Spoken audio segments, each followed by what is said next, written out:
Yeah, thank you to the Digital Wildcatters team for having us. We're excited to showcase our product and our technology. We'll cover a little bit about the company, some core components of our platform, and we're actually going to dive into a live demonstration of our solution in our platform. So we'll start off some quick intros. Nick, if you don't mind making a quick intro. Yeah, sure. Hey, everyone. Nick Hutchins, subject matter expert with the ThoughtTrace team, landman attorney previously with Noble Energy, where I was a user of the software before joining up with ThoughtTrace. Thanks, Nick. My name is Arthur Medina. I serve as a VP over our oil and gas business unit, helping coordinate all of our efforts of what we call our customer journey. So from the point you initially meet our team, get to know our product through a platform demonstration, but also some proof of concepts. I also work with our customer success team and our product team on onboarding new customers, and also work with customers that are in year 2 and year 3 of leveraging our platform. So I do want to set the stage and give you a little background on the platform of what you're about to see. We're going to actually go over an upstream oil and gas lease example to kind of frame the conversation here. So 3 core components of our platform. The first part is the document management and document intelligence component of that. I've got a lot of customers that come to me and say, hey, I've got 1,500 folders in this one parent folder. I've got 50 PDF packets, and one packet may have 80 different document types and maybe 600 pages. So our software will ingest that. We will consume that. We process somewhere between 4,000 and 5,000 files an hour. We will classify, separate that, and organize that for you without a human touching that. At that point, you can begin doing some searches and queries on that. The second component here is the document understanding. And this is where our AI models read very specific language across domain-specific agreements and documents. We'll surface those data sets and those fact patterns to allow our customers to make faster and more reliable decision-making items. The third component here is ThoughtTrace Connect, right? Once we help organize, once we help manage the documents, once we help extract that data set that you're looking for, you will be able to push that data, blend that data across your organization. We've got customers that need data to go into SAP, to Oracle. Maybe they're using a dashboard like Power BI or Spotfire. This is the means and the avenue to do that in our platform. And on that note, I'm going to stop sharing. I'm going to let Nick set up on his end, and we'll jump into a live demonstration. All right, yeah. So this is our ThoughtTrace platform. You're looking at our library view right here. The first thing that comes through, when a document comes through our system, the first thing that happens is we take that PDF, that image file, whatever it might be, and we create it into a text version that can be searched on. So the first thing we're able to do is just check out a search of the full text of the document. So I'm going to look for Oklahoma. I'm going to apply that. I'm going to get a new column there where I'm able to see where the word Oklahoma is showing up across my document set. I can add some more here and do, for example, operating company. Add that in, and I can see where Oklahoma and operating company are showing up. But I can also toggle back and forth and show that as an or search and see where Oklahoma or operating company are showing up. Those are just, general control Fs across your documents, but we also have advanced searches. I'll just do one example of that, where I'm going to look for where is the word minerals within 5 words of the word reserved, and apply that. And there I go. I get a new column here. I'm able to see those results as they appear in the document. So at this point, we've just done searches across your document set for these keywords or the advanced search option we did. But we're also pulling out contract clauses within those documents using our machine learning. So I'm going to go to my document type. I'm going to select oil and gas lease for my document type. And then I'm going to see all the different thoughts that I can pull out from this document type. I'm going to navigate down to Pew Clause here. I'm going to select that, and I'm going to do a search for where that exists. I get a new column over there, on the far right, where I can actually see that Pew Clause, what's being extracted from that document. Now, I mentioned machine learning. One misconception about ThoughtTrace is that we are that keyword search we started with, where, find me the word Pew and then everything after that. Just to kind of show just an example of how that's not exactly what's happening, I'm going to do a search for where does that Pew Clause contain the word Pew and apply that. you're going to see my search results drop down significantly. Only 4 of these pew clauses actually contain the word pew. The rest of them are being picked up as pew clauses because of the information around that clause, really reading the intent of the paragraph, if you will. I'm going to back out of here, and I'm going to again select my oil and gas lease document type. And next, we're going to do more of a real-world example. Activity's picking back up, so we're seeing a lot of groups wanting to review their continuous development clauses. So I'm going to go ahead and I'm going to type in continuous here, and I'm going to select both my continuous development clause and my continuous operations clause and add those. Again, I get both of those new columns over there. I'm able to see the actual text. But I can continue to build this out. I can go ahead and not only get the clause text, but also get the period of time that's associated with that. If I wanted to, I'm just going to do exists for this search, but if I wanted to say, where are these values less than or equal to 90 days, for example, I'd have that option.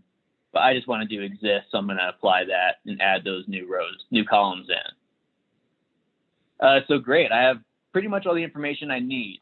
Up to this point, though, this is probably stuff that if you're established land group, you've already kind of captured, you know, yes, the continuous development clause exists. Maybe that period of days is in there.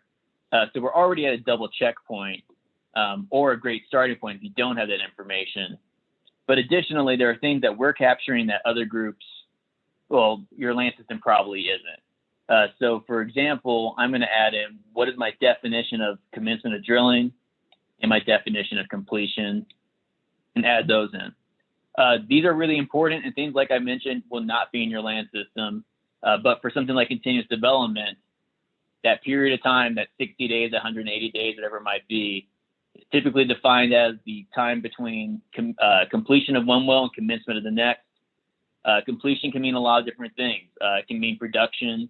It can mean ready for frac, and commencement can mean everything from, you know, building a road to actually a drill bit touching the ground. So you're able to get all that information in right here and make sure you don't accidentally trip that period and put yourself in a position where you're losing acreage. At this point, you're also going to see that we've kind of built out a pretty substantive search here. We've got a lot going on. So the last thing I'm going to do here is I want to save this search. So we already have our bookmarks over here, and that's where you can navigate to them. But to create one, I would just come up to my create bookmark section. I would type in whatever I wanted to name this. And then I have the option to either just share with a couple of users or share with everybody so that anyone can come in here and use this search. I'm going to clear everything out of my library real quick. And I'm going to go ahead and show how that bookmark looks by selecting it. There I go. I don't have to redo everything, and all that information's there. One other nice thing about the bookmark is that can be your starting point for your provision review. But we also have facts along with our thoughts that you can search on. So real quick, the difference between a thought and a fact is that thoughts is what ThoughtTrace is pulling out on its own, whereas facts are things that can be asserted to the document. The traditional use of facts is something that's not outside of the 4 corners of the document set. So for example, if I wanted to, I could come in here, and yeah, Arthur, I don't know why this isn't populating these facts right now.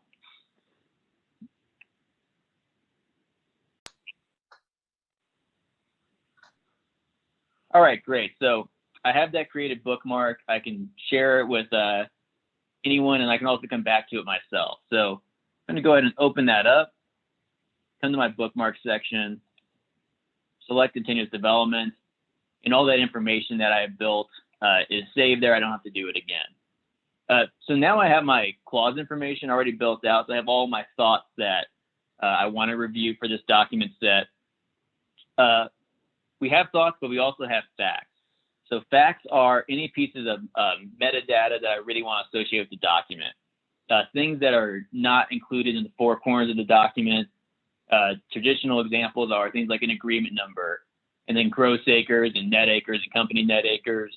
But I can also associate my documents with well names. So if I wanted to go ahead and look for my APIs, I could come down here.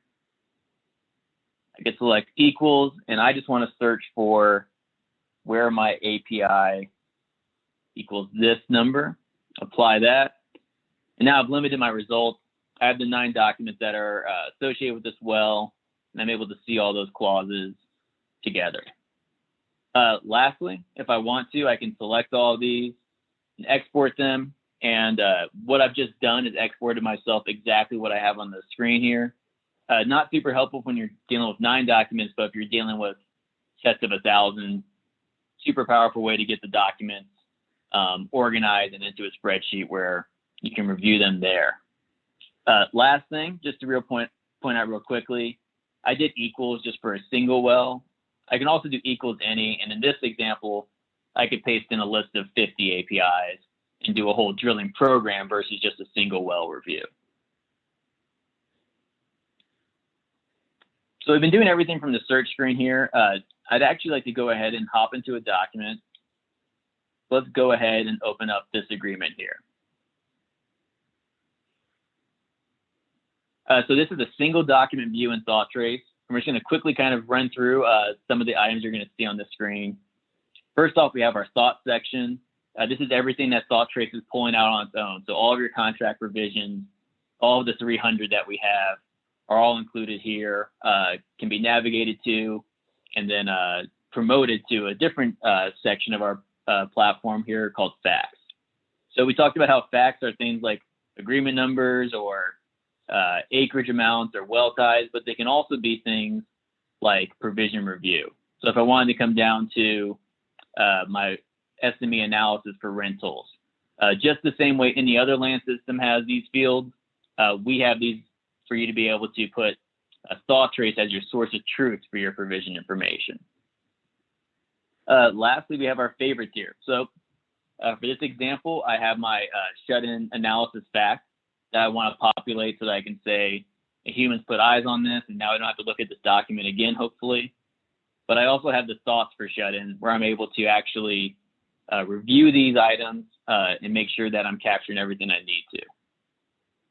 Just to show, I'm going to go ahead and navigate down to my thought here, and I'm going to see where my shut-in provision is, and I'm going to open this up to view the full thought. From here, I'm going to be able to see all the different things we're pulling out of here. For example, my payment per acre, my shut-in period time frame, 90 days.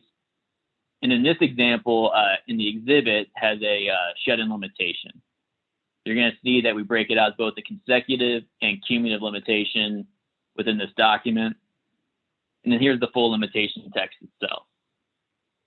So what I want to do to make this this provision my source of truth and say that this is my holding clause for this document is I'm just going to come over here and confirm this as a fact.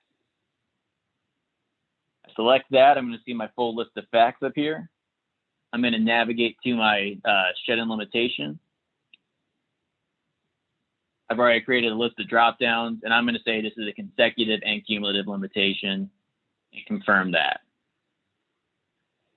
Now I'm going to be able to see that I have my fact here. It's already got the one field populated that I reviewed, but I've also maintained that link to text. So if I'm ever wondering where did I find this answer, I don't have to reread the document again. I have my facts right there.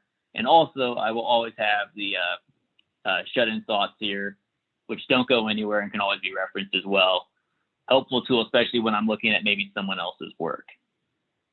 And I know this is a short demonstration, so I do want to stop there as far as this example. And we did cover an upstream example today.